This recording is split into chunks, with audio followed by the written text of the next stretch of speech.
Bom dia a todos. Vamos continuar com a nossa matéria de união estável. Na última aula nós estudamos a evolução histórica, o conceito, requisitos da união estável, algumas questões iniciais da união estável. Então, nós fizemos esse começo da união estável na última aula e agora nós temos que estudar os detalhes da união estável. Começamos com os direitos e deveres da união estável. Os direitos e deveres da união estável estão lá no artigo 1724. 1724 trata dos direitos e deveres e tem lá uma listinha de direitos e deveres. Começamos lá nesse artigo 1724, lealdade, respeito, assistência, guarda, sustento e educação dos filhos comuns. Então, temos que analisar esses direitos e deveres. Primeiro, é um rol taxativo. Não é um rol exemplificativo, é um rol taxativo, números clausos. Não dá para você criar outros deveres analogicamente. Então, são esses deveres. Outra questão que nós temos que enfrentar em relação a essa lista de deveres se refere à infidelidade. Cadê a infidelidade? Lá, fazendo uma comparação lá com o casamento, o primeiro dever do cônjuge no casamento, do artigo 1566, é a fidelidade, ou seja, descumprimento, a quebra da fidelidade, a infidelidade, é uma quebra de dever, de cônjuge. E aqui nós não encontramos essa palavra fidelidade recíproca, tal como no casamento. E aí, surge aqui a questão, não tem dever de fidelidade aqui na união estável? E a resposta, sim, tem o dever, sim, de fidelidade. O dever de fidelidade está dentro da lealdade, dentro do primeiro dever, desse artigo 1724, onde está escrito lealdade, leia-se, entenda-se dentro da lealdade também a fidelidade. Então, a doutrina pacífica, jurisprudência pacífica, que nós incluímos dentro do dever de lealdade também a fidelidade. Outro aspecto é a assistência. Quando o Código utiliza a expressão assistência, nós devemos interpretá-la no sentido amplíssimo. Assistência moral, psicológica, psiquiátrica, material, em todos os sentidos, financeira, todos os sentidos tem que haver um apoio entre os companheiros de união estável. Então, a assistência aí deve ser interpretada no sentido amplíssimo, de modo que os companheiros formam ali uma família, e como família devem se apoiar, devem se ajudar sempre, de modo que a interpretação tem que ocorrer dessa forma. E o aguardo, sustento e educação dos filhos comuns. Então, não é só quebra de dever em relação ao filho. Quando você não cuida do filho comum, você está quebrando o dever também de união estável, também em relação à sua companheira, em relação ao seu companheiro.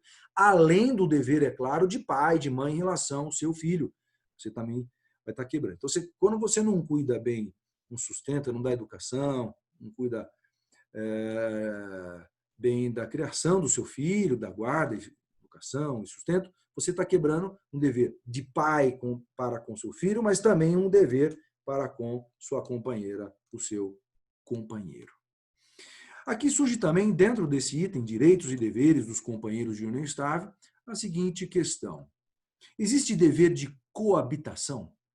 Existe a obrigação de morar junto sob o mesmo teto?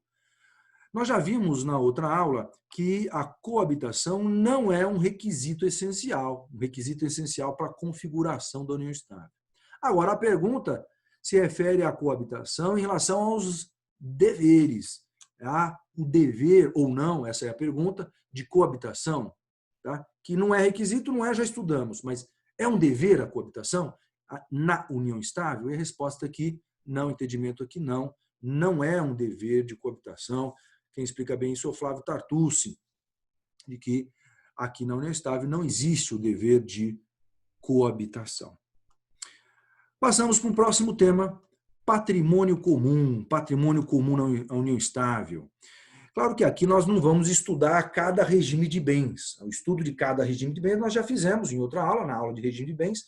Tudo o que eu falei do regime de bens, da comunhão universal, da comunhão parcial, separação, participação final dos aquestos, se aplica tanto ao casamento quanto à união estável. Então, toda a regulamentação, os detalhes de cada regime se aplicam ao casamento e à união estável. Isso já foi dado na outra aula. Nós vamos aqui, nesse momento, explicar, aprofundar naquilo que é próprio da união estável, questões e detalhes, discussões de doutrina, de jurisprudência, que vêm surgindo, algumas pacificadas, outras não, especificamente sobre a união estável. É isso que nós vamos estudar agora, especificamente sobre a união estável. Tá? A regulamentação do uso de cada espécie de regime a gente já fez.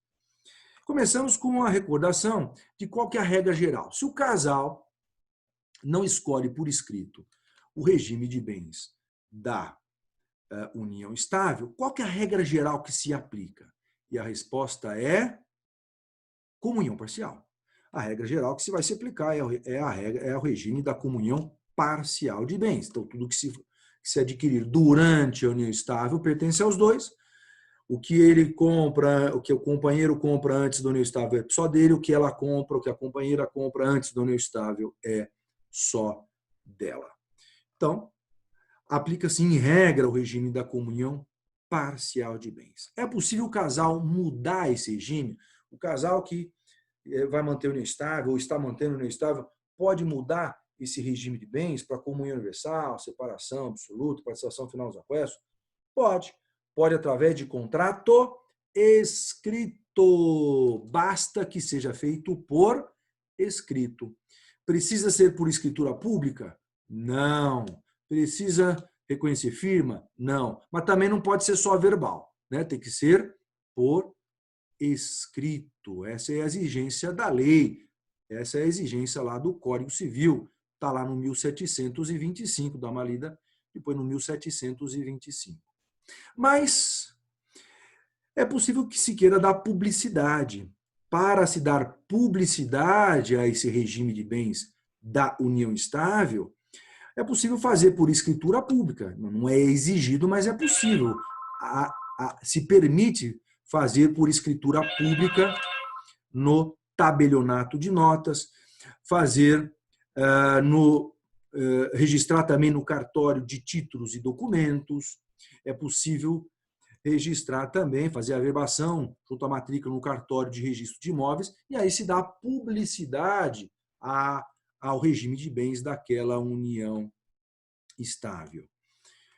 Mas não é obrigatório. Às vezes me pergunta, Cristiano, mas para eu transferir o imóvel, aí eu preciso fazer por escritura pública. Mas aí é por conta de uma necessidade do registro público. Lá no cartório de registro de imóvel vai se exigir, então, essa escritura pública para registrar e para averbar junto à matrícula do imóvel vai se exigir a escritura pública feita anteriormente no tabelionato de notas. Mas, muito comum me perguntarem isso, mas o contrato particular, ele já vale, ele já muda o regime, ele já escolhe o regime quando é feito de comum acordo pelos companheiros de união estável? A resposta é sim. Se você entrar com uma ação de reconhecimento e dissolução da união estável e juntar um contrato particular, sem ser por escritura pública, lá no processo, o juiz vai aceitar a doutrina pacífica, jurisprudência pacífica. Tá? Para a publicidade, para a averbação no registro público, para registro no registro público, aí você vai usar a escritura pública. Mas é para dar essa publicidade e para quando você tem que fazer a averbação, aí se exige também. Mas a mudança do regime, a escolha do regime, basta o contrato por instrumento particular. O contrato particular é suficiente para essa escolha. Pode responder isso qualquer exame de ordem, qualquer concurso. Jurisprudência pacífica, como eu falei, doutrina pacífica, o contrato particular é suficiente. O contrato particular pode estabelecer regras ali da união estável, tá? E, em especial, alterar o regime de bens. Esse contrato ele pode ser feito antes do início da união estável. Tá? Vamos começar a partir de hoje ou amanhã a união estável, mas ele pode ser feito durante a união estável. Pergunto, quando o contrato de união estável é feito durante a união estável e ele escolhe um outro regime de bens, porque se era no meio da união estável, já existe união estável há meses ou há anos, vale a regra geral. Se não tinha contrato antes, vale a regra geral como união parcial. Muito bem. E vai se mudar o regime de bens da união estável durante a união estável. Pode. Basta fazer um contrato particular. Faz o contrato particular durante a união estável, tem que ser de comum acordo, lembra, é um contrato. Ambos os companheiro e companheira devem concordar, assinam o contrato, data e assinam o contrato. que escolhem o regime que eles quiserem, separação absoluta, comunhão universal, participação final dos aquestos. Pergunto, se aplica ao passado esse regime de bens novo que esse casal escolheu?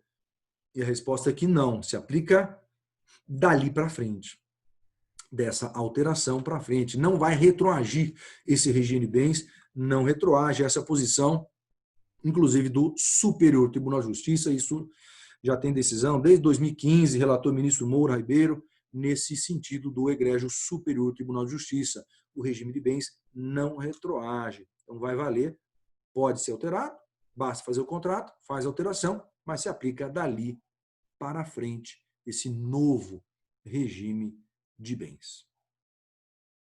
Outra questão aqui dentro ainda de patrimônio comum, várias questões aqui dentro de patrimônio comum, nós temos que enfrentar. Para alienar imóvel, precisa de autorização do outro companheiro, do companheiro ou da companheira? Bom, a doutrina diverge.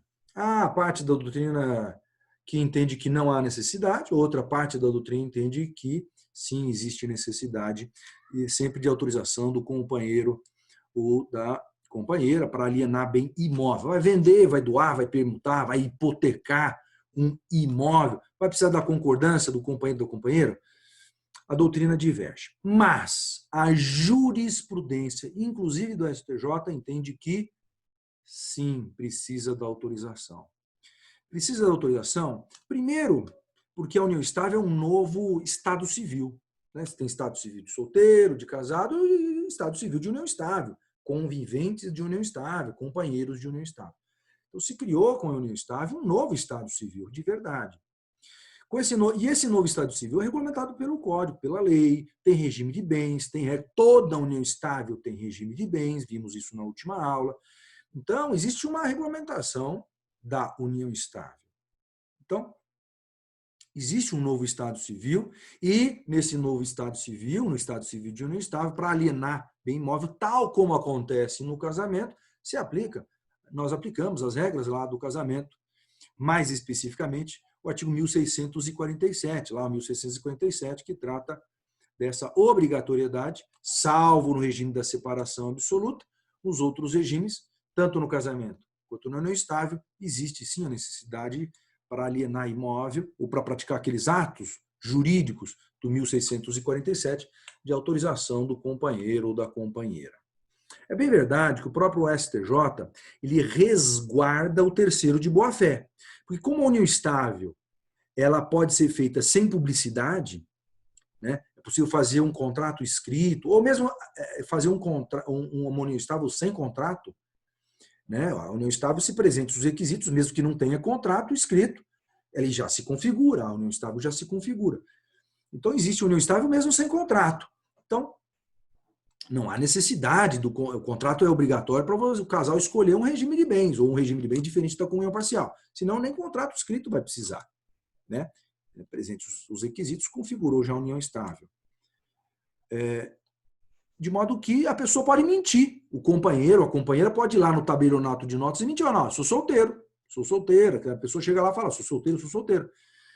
E aí vende um imóvel para um terceiro de boa-fé, que não sabia que aquele vendedor mantinha a união estável. Então, o STJ protege esse terceiro de boa-fé, o negócio jurídico é válido, mas o companheiro ou a companheira prejudicada, que tinha que ter dado autorização, pode entrar com a ação de indenização pelos prejuízos causados pelo companheiro, pela companheira que fez a alienação, que fez a venda, sem colher a autorização. Agora, lá no tabelionato de notas, ou mesmo no cartório de registro de imóveis, quando vai lavrar a escritura no tabelionato de notas, quando vai averbar junto à matrícula no cartório de imóveis, e se ficar sabendo, o tabelião, o registrador do registro de imóveis, ficar sabendo que aquele companheiro, que aquela pessoa, que o vendedor mantém união estável, é um convivente de união estável, aquele companheiro ou aquela companheira mantém uma união estável, né, que é o vendedor, vai ter que exigir, o certo é exigir, sim,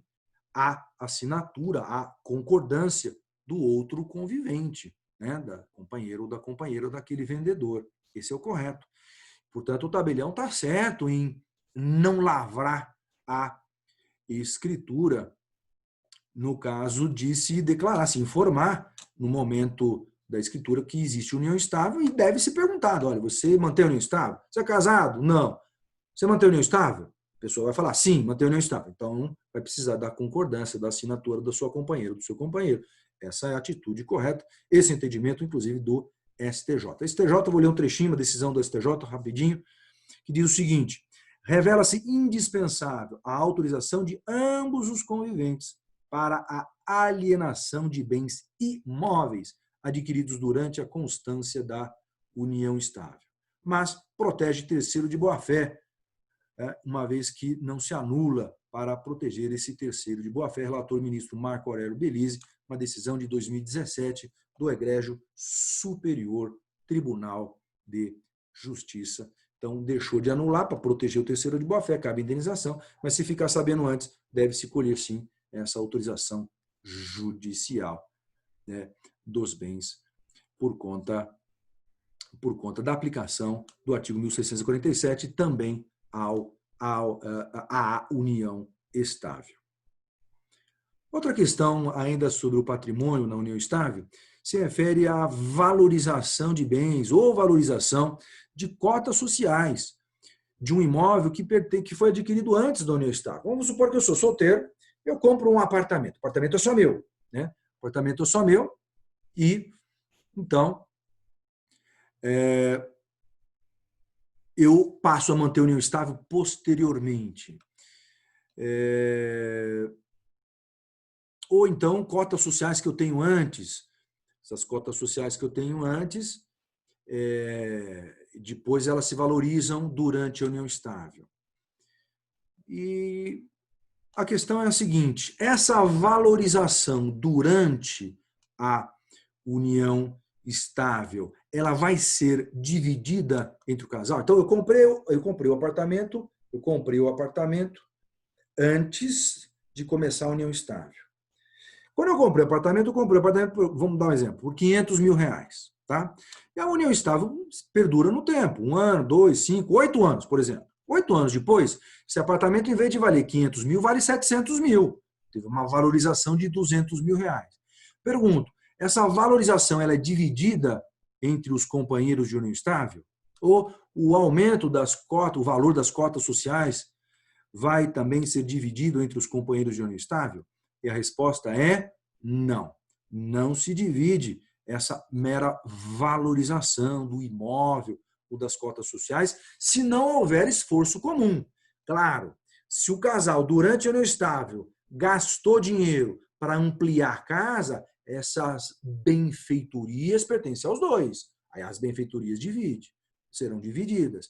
Né? Se a empresa, né, foi valorizada porque o casal, durante a união estável, colocou dinheiro durante a união estável e, por conta disso, houve uma valorização das cotas sociais, aí houve um esforço comum, um dinheiro durante a união estável. Lembrando, se colocou dinheiro durante a união estável, todo o dinheiro colocado durante a união estável, para valorizar, seja o que for, seja imóvel, sejam cotas sociais, essa valorização aí vai pertencer aos dois, vai ter que dividir entre os dois. Mas se não houve esforço comum, não houve dinheiro novo, não se colocou nem por parte dele, nem por parte dela, né, dos conviventes do união estável, novo dinheiro para fazer qualquer valorização. Foi uma mera valorização imobiliária, por exemplo, normal, por conta da inflação, etc. Tal, uma mera valorização imobiliária, mas não foi feita benfeitoria, não foi feita nada.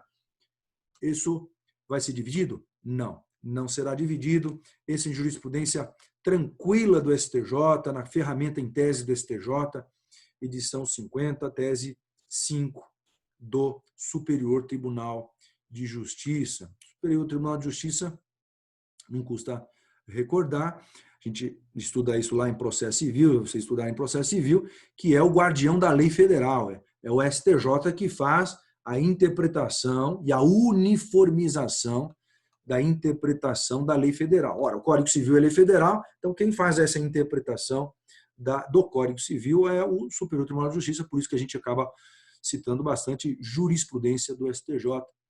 E o STJ tem, depois de formar jurisprudência, ele coloca essas jurisprudências numa ferramenta chamada ferramenta em teses do STJ, né? É uma forma de você solidificar, de você dá até publicidade, essa é a jurisprudência do STJ, eles vão numerando essas ferramentas, são várias edições e várias teses de jurisprudência que acabaram sendo sedimentadas pelo STJ. Isso tem no próprio site do STJ, é livre, qualquer pessoa pode consultar. Tem uma pergunta aqui do João Vitor. É possível o casal definir que o regime retroage? Não. Essa retroatividade do regime de bens não é possível. O que é possível, o que pode acontecer é o próprio regime de bens determinar, as regras do novo regime acabam fazendo com que aqueles bens anteriores se comuniquem, mas determinar expressamente, né, se isso não é regra do novo regime, não é possível o entendimento da jurisprudência nesse sentido. Não se pode determinar essa retroatividade do regime de bens. A alteração do regime de bens é dali para frente. Tá? Então, por exemplo, se você tem um regime da separação absoluta antes e vai para a comunhão universal, você não determina a retroatividade, mas o regime da comunhão universal agora manda dividir tudo. Então, tanto faz se foi comprado antes ou depois, vai dividir todo o patrimônio entre os dois. Então, é como na prática tivesse uma retroatividade, mas não por determinação do acordo, mas sim por aplicação das normas do novo regime. Mas olha só como é diferente. Vamos supor que eu tenha antes a comunhão parcial, que é o regime mais comum. Tá? Então, comunhão parcial. Depois muda para a separação absoluta. Essa separação absoluta não vai retroagir também. E se ela não retroage, tudo que foi adquirido durante a união estável, até essa mudança, valeu o regime anterior, que é a comunhão parcial, ou seja, pertence aos dois. Não dá para você mudar aqui, falar agora é separação absoluta, e aquilo que foi comprado na época que era comunhão parcial é só meu ou é só dela. Não, aí não é possível. Tá? Aquilo que foi comprado durante a comunhão parcial passa a pertencer aos dois imediatamente. Imediatamente. E aí, só da mudança para a separação absoluta é que o companheiro comprar vai ser só dele, o que a companheira comprar vai ser só dela. Tá? Então, esse é o raciocínio, esse entendimento da jurisprudência também. Outra questão, ainda dentro de patrimônio, os frutos se comunicam? Os frutos de um bem particular. Eu sou dono de um apartamento que eu comprei na época que eu era solteiro. Esse apartamento é só meu. E durante a união estável, eu alugo esse apartamento e eu recebo aluguel. Esse aluguel é só meu? Não. Os frutos devem ser divididos. Tanto faz se são frutos de bens comuns ou de bens particulares. Os frutos devem ser divididos. Essa é a posição do Superior Tribunal de Justiça, na ferramenta em tese do STJ, no edição 50, premissa 12, entendimento aí também do Egrégio Superior Tribunal de Justiça.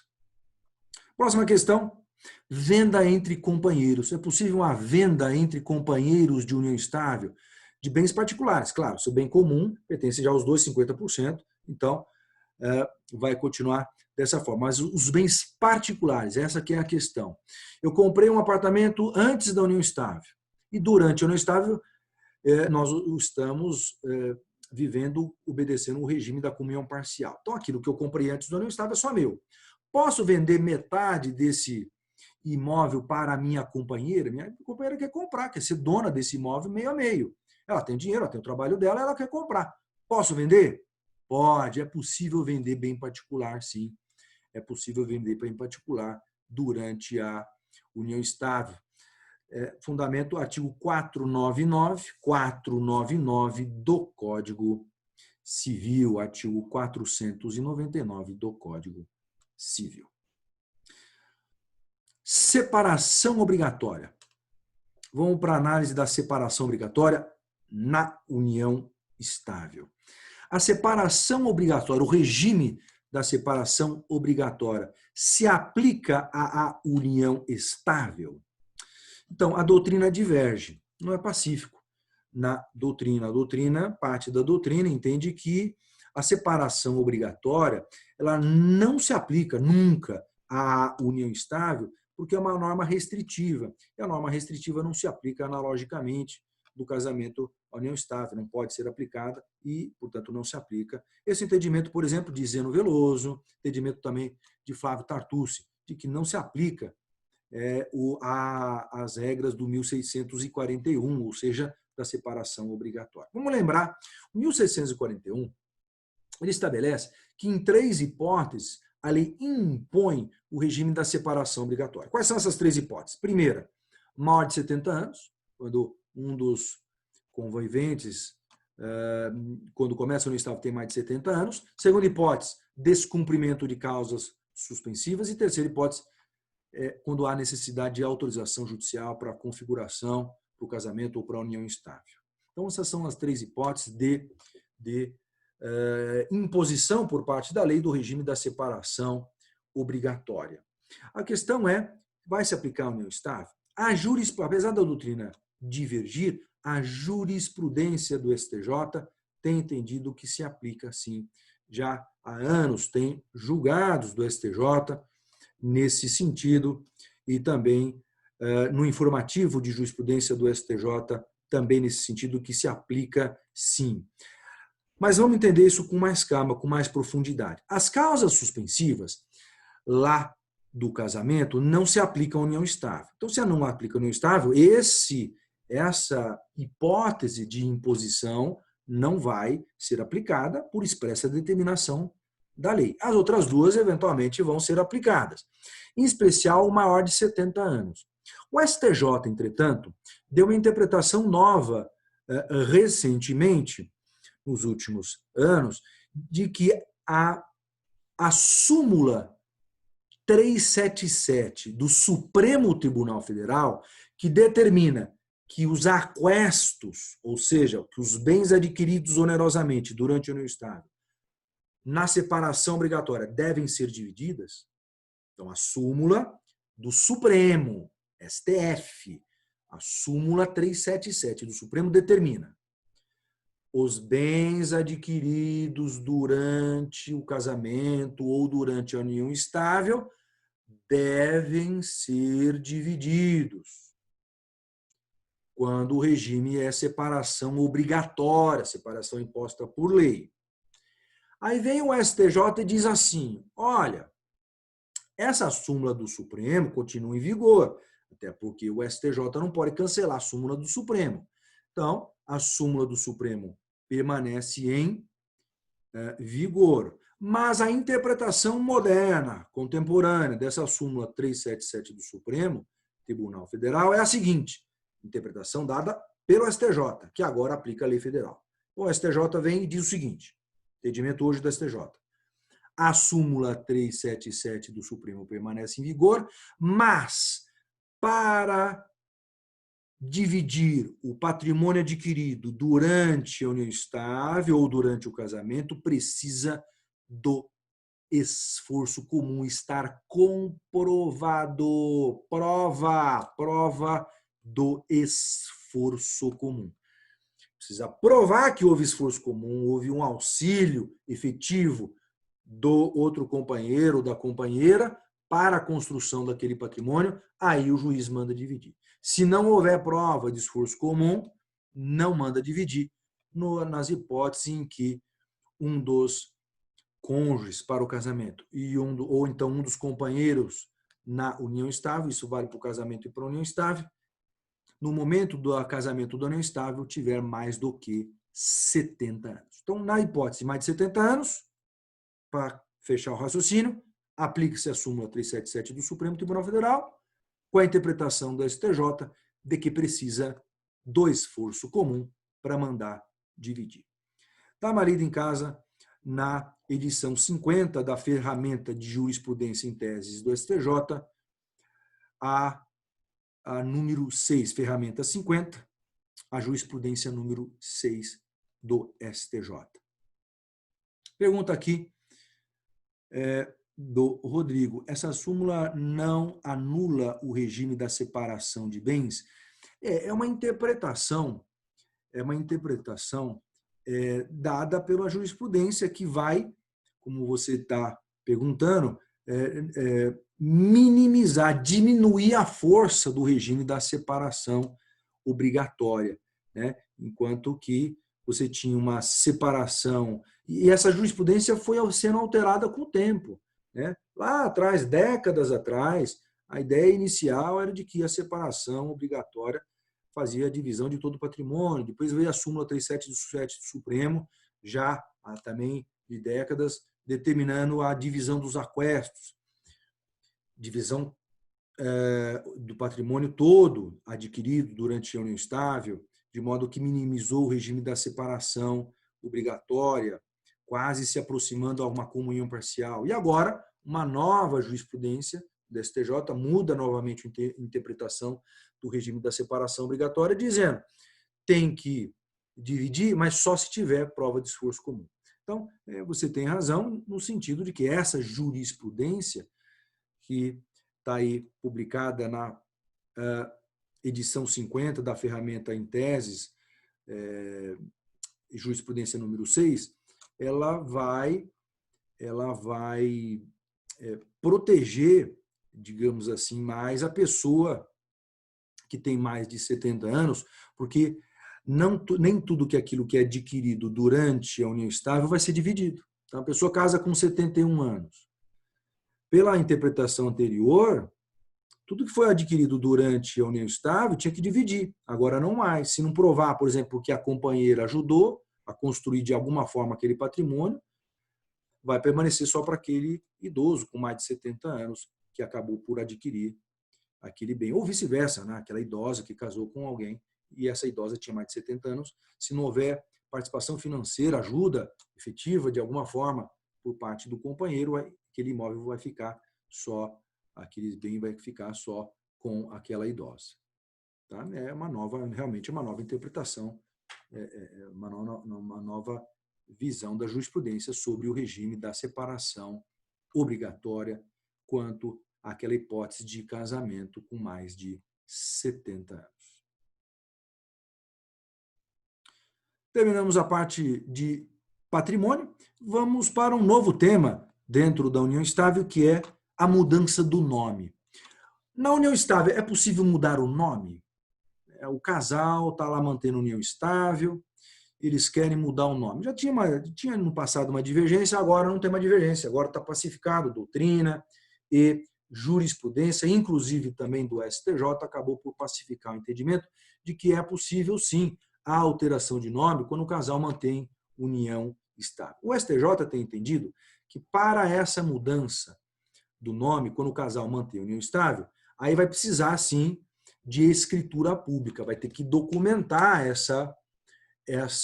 não só essa união estável, mas essa vontade do casal em ter a mudança do sobrenome. Quando eu falo mudança do nome, vamos entender bem, vamos lembrar lá da parte geral do Código Civil, dos direitos da personalidade. Um dos direitos da personalidade, artigos 11 e seguintes do Código Civil, é o nome. Direito ao nome é um direito da personalidade. O nome é dividido em duas partes, o prenome e o patronímico familiar.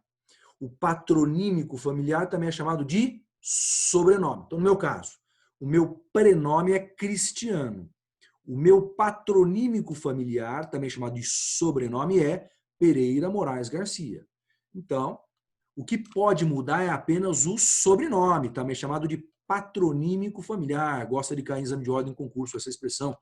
Patronímico familiar tem que saber que é expressão sinônima de sobrenome.